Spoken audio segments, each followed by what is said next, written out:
If you want to be a professional designer, then you're going to have to learn to use the pen tool. So in this video, that's exactly what we're going to do. Let's go! Hello and welcome to Flux Academy, the online design school. My name is Matt Brunton, and in this series we're going to be covering some of the hard skills that you need as a designer. In this particular tutorial, it's the pen tool. We're going to look at what it is and how it works. If you want to follow along with the examples, then you can download the exercise file. There's a link to that in the description of this video. I'm going to be using Adobe Illustrator. You'll also find the pen tool in Adobe Photoshop and their own version of the pen tool in other non-Adobe programs like Figma and Affinity, but they both use the same principles behind the tool. Okay, so we're going to cover what the pen tool is and how it works. So if you're not a beginner to this, you might want to watch this little bit on 2x. Not really the kind of video you watch with popcorn. So maybe forward through this. But if you are, let's just think for a minute. What are we talking about? We're talking about vector graphics. So what are they? So a raster or bitmap graphic would be an image made up of individual pixels. So if you zoom into that or tried to make it bigger, it would look pixelated. In other words, you'd be able to see individual pixels. The quality would degrade. A vector graphic is created by mathematical equations.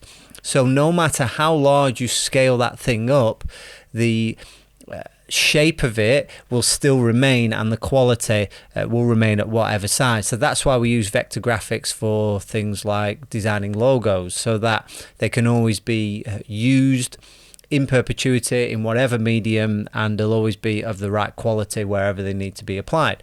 So Adobe Illustrator is a vector graphics program. So when we're talking about vector graphics and the pen tool, so it might be good to think about the shapes. So we're getting a little demo here on screen of the ellipse tool to create ovals and circles. So if I just select this here on the left, we're going to think this is for beginners. So I'm going to try and use the menus and not shortcuts and explain everything that I'm doing. So I've selected the ellipse tool and I'm going to click, and while holding down I'm going to drag out and I can create an ellipse. Okay, so far so good.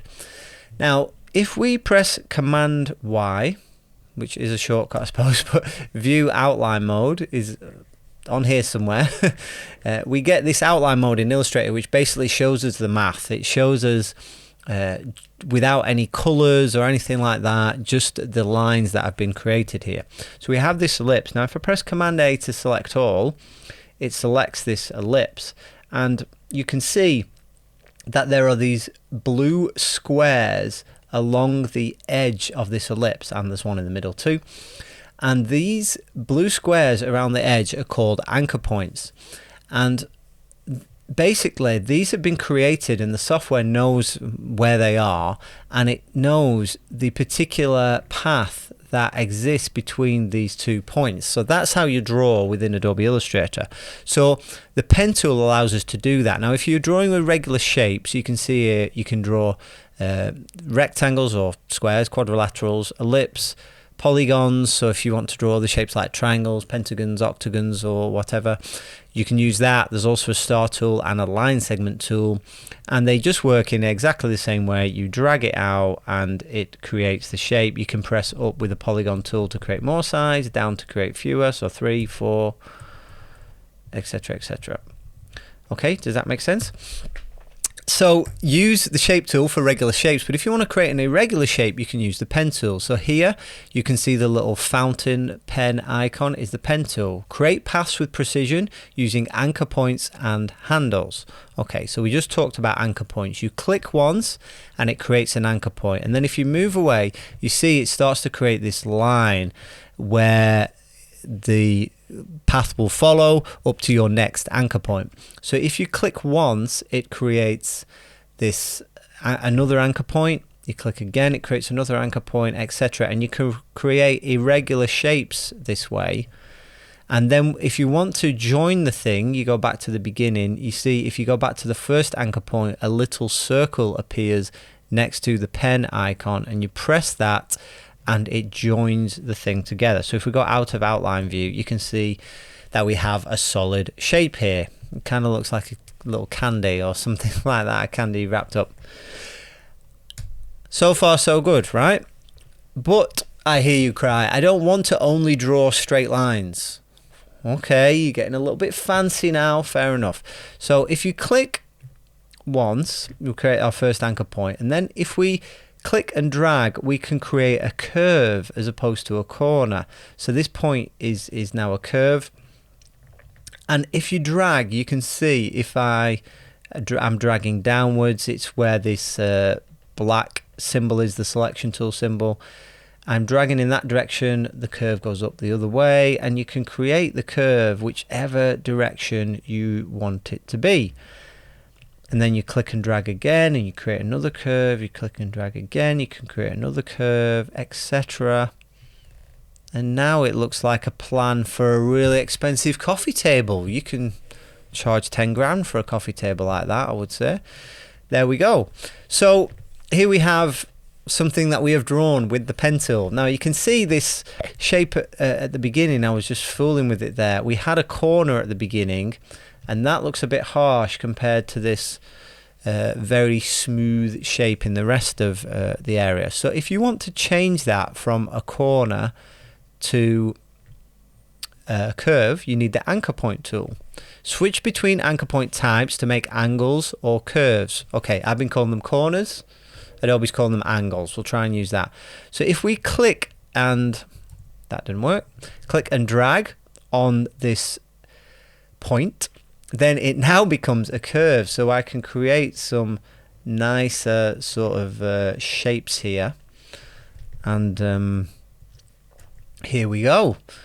So that is basic principle of how the pen tool works, but not a very helpful example. So let's do some actual examples that might be a little bit more helpful and can show you some of the techniques. Okay, so let's say we have a sketch that we want to turn into a vector. This is a common thing that you will be doing in design. So we go to File, Place, and then I've created these images here, so guitar sketch.jpg. I click on that. Now, before you can just place this, and then you see there's a little preview of it, and you click and drag the thing out. But there's another way which is a little bit more helpful and a quicker shortcut. If we go to File, Place again, if you are wanting to use this as like a template, and that's to click the template checkbox here at the bottom, and then click Place. And what Illustrator does, you can see here, is it puts the file that you are importing onto a new layer, its own layer. It locks that layer, and it makes the image a little bit opaque. It reduces the opacity of the image. So it's thinking about you tracing on top. Now I've already labeled this other layer drawing, so we can in that layer simply draw on top, and then we will be able to hide. So here we've got this toggles visibility icon on the layers. We can turn this on and off. So we're going to go back to the pen tool. It's up here. Try and learn your shortcuts. It's P for pen tools. It's an easy one to remember. And we select that. So we will be doing the same thing. We'll be clicking at points along the edge of this. If you remember, like with our oval, those points were along the circumference of it. And then we will be clicking and dragging to create angles or curves. Okay, so let's do it. So I'm going to do a straight line here up along the neck. So I'm going to click once and then click once again for that straight line, and then I probably need to zoom in a little bit here, and I'm going to click and drag. I want to do this little angle here and click and drag, creating these curves. Now at first you won't, let me zoom in a little bit more so you can see what's going on. You won't really know what to do. It's one of those things that you practice and it becomes like a muscle memory. But you can see as you move away where this line is going to go. And if I just undo and then click again, you can see if you just click and drag, you can move this thing around and kind of get used to, if I move it to the left, it does this. If I move it up, it does this, right, down. And you get used to how it works and you start to get a feel for it, and then you start to move a lot quicker. So it's definitely something where you want to just practice with the pen tool, drawing things to get good. Now, what is happening now is it's creating a shape on the side where I don't want it. Now, if you look at the fill and stroke here, which sets the colors in Illustrator, which again it's going to tell us, set interior and outline color, pattern or gradient. So the interior color, the fill color, is set to black, and the outline or stroke is deselected. Now we want the opposite of that, so there's a little double-headed arrow here. Shift X is the shortcut which you can press, and now we have just a stroke outline, which is what we're going to do with this guitar. Now I like to, when I'm drawing with the pen tool, and by the way, if you get to the end of a line and you see, you know, this thing's still wiggling around and you're like, what do I do? And you're trying to get rid of it, just press escape and it will deselect that, and now you'll just have that outline if you don't want to join it back up to the beginning like we did earlier. So this outline, I want to be able to see it, so I like to use a nice contrasting color. So in this case I'm going to do red, and that was fill was selected, so I'm going to just swap that around there, and I like to be able to see it, so I'm going to increase this stroke weight. Let's try say 6. Okay, that's big enough that I can see what I'm doing now. So I'm going to zoom in a little bit. Now if you want to carry on with the pen tool, so let's go back to that. We're going to press P this time, a shortcut. We start pressing, oh, it's lost my, it's not joined up. Do not panic. Good rule for life. Just press on where you were, again the last point, and you'll be able to just carry on from where you were. Okay, so we're doing a straight line. So where do you place these points? You want to place them on corners and on apexes, which is, apex means top, so where something changes direction, that's where you want to put the point, and you want to try and select the fewest amount of points possible. If you select the fewest points possible and you put the points in the right places, you're well on the way to having the smoothest curves possible, which is what we want, rather than jagged lines and wonky edges. That's what we're going to try and avoid. So here right at the top, I'm going to click and drag. Whoops. Click and drag, because I'm creating curves. Click and drag. No, I want this to be a corner, sorry. So I undooed there, but we can also use the anchor point tool to change what we're doing. I'm going to click once, then I'm going to click and drag here. I'm going to click once, I'm going to click once, I'm going to click and drag. Now everybody has their own methods. I'm just going to carry on. I'm not going to say click and drag every time. Everybody has their own methods for doing this, and there are some methods that are superior to others, but I would recommend you practice a lot. You learn, you get a feel for it. But I would also recommend that you don't need to do this too perfectly the first time around. It's very difficult to do that actually with the pen tool and to get it perfect. What I recommend is that you do not a super dirty version, but just a quick version, a relatively quick version, the first time around, and then after that you go back and fix it, because invariably it needs fixing. It's very difficult to do this without fixing anything, because I mean that doesn't look too bad over the curves, but I'll bet you when we drag this out it's looking a little bit wonky. I mean, you wouldn't use this as an icon really, or a logo. It's not good enough. So we need to fix it up. So how do we do that? Well, using the tools that we've already got, where we place the anchor points and how we manipulate the handles. So I'm going to look at maybe this area here. This is looking like a bit of a sharp angle, not a smooth curve. So you can either with the pen tool just go in, and when you hover, sorry, that didn't work. Sorry, the anchor point tool, you can press on the anchor point and that will, that's changed it there, sorry, to a corner. But if I click and drag out again now, and I get these handles moving in the same direction, I can create a little bit of a, or opposite directions I should say, in a straight line, 180 degrees. I can make a smoother kind of curve now than what I had before. Do you know what? We should have really copied this guy here so we can have a look. But already you can see this is smoother compared to this. So it's about going in and fixing it, really, is a key thing. If you have a point and you want to, if it extends too much, like this one, another thing you can do is the direct selection tool. The shortcut is A. Select and adjust anchor points and segments to reshape paths, like they're doing here with this sail. You can press on the point. If you're not sure where they are, just press Command A, select all, and then you see where the points are, and then you can even click and drag. It's somewhere around here. It'll find it for you. So if we go in here, you can see we've got this one handle. Well, we've got the two handles, sorry, but I'm selecting this one, and I'm shortening, narrating and designing, I'm struggling again. If I click and drag this one, it's shortening this. So when your handle extends beyond your next point, like this, if I go beyond this point, you see we get the thing going back on ourselves. It's a bit funky even here. So I want to make sure it doesn't extend beyond. So I want to bring it in somehow so it doesn't look wrong. Another thing you can do is if you hold Command, you can just shorten the one even as you're going through. So it's a similar process to this.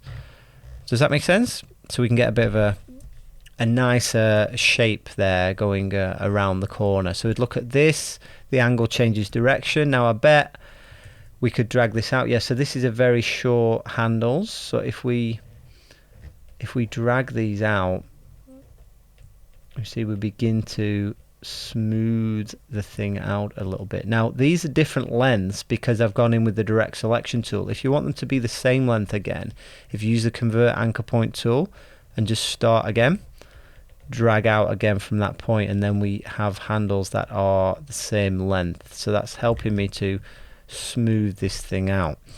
So if you look at this horn here on the guitar compared to this one, it's smoother, and this one is smoother. I won't go through and do the whole guitar, but hopefully that gives you an idea. Now I've also included a photograph in the exercise file. So this guitar shape is never going to look that brilliant because I sketched this from memory. So one thing you can do, and this is just a good tip, is you can draw over photographs, and this is a good way actually to practice. So we're going to select template again, press place, and it's gone onto its own layer. If you ever want to move these around, you don't like here how it's going across the artboard, just select the thing, just unlock the layer. I've selected everything on the layer there with this little circle at the end, but you can also just click to drag on it with the selection tool. I'm going to align it to the artboard, center, so we can do that, and then lock that layer again, and then click back onto the drawing layer that we want to work on. So that's in place. So you can go in with the pen tool and draw around this thing, which I just photographed as it hung on my wall just with my phone. So it's a quick dirty image, but it will work for practice, and now you'll be able to get a much more elegant shape of a Fender Stratocaster rather than my rudimentary sketch. So maybe draw this one and then move it to the side and work on practicing and getting those curves really sharp. Now when you have something irregular like this, the way mine was at an angle, that can be quite difficult, but with something like this, which is already upright, this image I should say, this, that and the other, it's helpful to put your points at the apexes and maybe drag out the handles at straight angles. So let me demonstrate that. And by the way, if you don't like this pen tool, if the icon is getting in the way a bit, if you press caps lock, you can actually change it so it's just an X crosshairs, and that might be to your preference. So what we can do is as we click and drag out, you can see I can move these anchor points in any way on this curve. But if we hold down shift, it's only going to let me drag the handles at 45 degrees. And this can often help us get much neater. I'll drag that way, so I've got to come this way. It can help us get, oops, sorry, I pressed shift before I did it, which would have put the point on a straight line.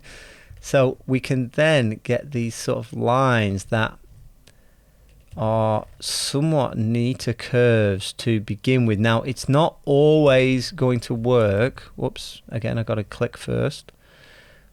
but it can it can help you. Now, if you put your point in the wrong place, you can just press spacebar while you are drawing. I'm holding down spacebar right now, and I can move that point. So I wasn't quite on the edge. I can move it over here. And obviously these angles aren't quite right, but we could go through. I didn't do what I told you to do with the stroke. You can go through and you can, whoopsie, let's select this point here, and you can drag this guy out, and you can finesse this, obviously, which you should do, as we talked about earlier. But that's just a little tip. And if you're drawing something like a logo or something like that, I would use the grid. So I just pressed Command apostrophe there to turn the grid on. But using the grid in combination with the pen tool can be a really quick way to have nicely proportioned geometric shapes, and it's a really useful device when doing something like a logo. So you might have a rough sketch underneath that you're overlaying. But if I press, if I click now, you see my anchor points can go anywhere. But if I turn on snap to grid, which I have to remember where these things are in the menus because I just use the shortcuts. Snap to grid, there we go. If I click in the middle of the grid here, it won't let me place a point exactly there. It will snap it to the nearest point on the grid. So then when I want to press my next point, it's going to only let me select these grid points.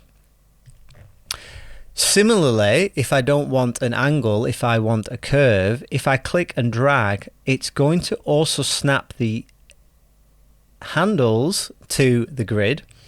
So it's going to, you can do more than just the 45 degrees, which if I'm holding shift now, I can do 45 degrees. If I'm not holding shift, it's going to bring whatever angles are possible based on the grid that you have.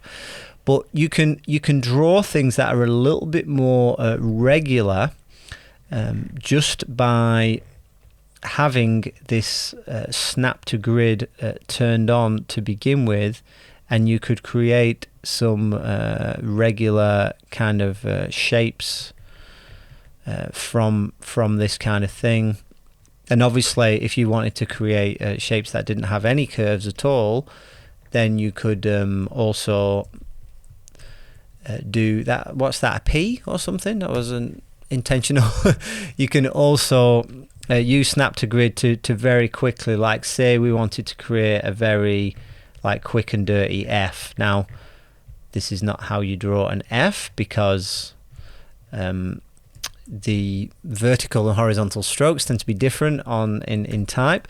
And again, maybe we say, oh, we made a mistake, we wanted it all to be the same thickness. We can select these two anchor points and we can just drag them over like that, snap to grid. So with the pen tool, that's actually quicker perhaps than even using rectangles here and trying to draw out the shapes, and then you join them together with like the shape builder tool or with Pathfinder, which is another technique that we're not going to get into now. But the pen tool gives you some options to do things like that, and using the grid and also holding down shift to get the anchor point, the handles moving at those 45-degree angles, or snapping to the grid can just help you produce something which is of the geometrical proportion that you want perhaps when you're doing your sketch. Hope that helped you. That's why we made the video. Let us know if it was helpful down in the comments. If you are learning design, then make sure you subscribe to Flux. We have new videos every single week to help you become better at your craft. Until next time, happy designing.